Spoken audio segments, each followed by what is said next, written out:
10வது படிக்கிற பொண்ண நீங்க கட்டி பிடிக்கிறீங்கன்னு வச்சுக்கோங்களேன். அது என்ன தவறானதா? சார் மக வயசு சார் அவருக்கு. சார் சார் மக வயசு சார். அதாம correct. இவரா போய் கட்டி பிடிக்கல. அது ஒழுக்கமானவரா இருந்தா பரவாயில்ல. விஜய் யாரு வர கூட சார் ஒரே ஒரு விஷயம் நான் சதா சொல்லிடுறேன். நாடர் ஒழுங்கா ஒரே ஒரு ஒழுக்கமானவரா? விஷயம் நான் அதைத்தான் நான் சொல்றேன். நான் விஜய் வந்து ஒழுக்கமானவரா இருந்தா நீங்க சொல்றதை நான் ஏத்துக்கிறேன்.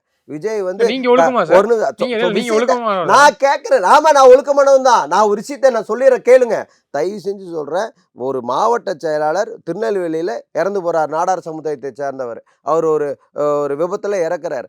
அவருக்கு அந்த விஷயத்துக்கு போக முடியாத ஒரு தலைவன் கூட்டிட்டு தனி விமானம் மூலியமா கல்யாணத்துக்கு போவாரா? நான் கேட்கிறேன். அப்படி ஒழுக்கமானவரா இருந்து நீங்க சொல்ற மாதிரி அவரோட பெண் வயசான ஒரு 50 வயசான ஒரு இது வந்து கட்டிப்பிடிக்கிற தவறு அப்படின்னு சொல்லலாம். இந்த தமிழ் கலாச்சாரம் யாரை வேணா இப்ப சாதாரண மனுஷன் நான் ஒரு கிஃப்ட் கொடுத்துறோம் என்னை கட்டிப்பிடிக்கிறக்கோ முத்தம் கொடுக்கறக்கோ இந்த பார்வையில தான் சார் ஒரு இருக்கு. நிமிஷம் அவங்க பார்வையில சார் பெற்றோர்கள் அனுமதிப்பாங்களா? அது இல்ல சொல்லுங்க. உங்க மனசு அந்த அளவுக்கு சார் அனுபவிப்பாங்க சார். எப்படி தாய் அனுமதிப்பாங்க? மாமா கட்டி பிடிக்க மாட்டாங்களா? சித்தப்பா கட்டி பிடிக்க மாட்டாங்களா? சொந்த பந்தம் ரத்தங்கிறது வேறங்க.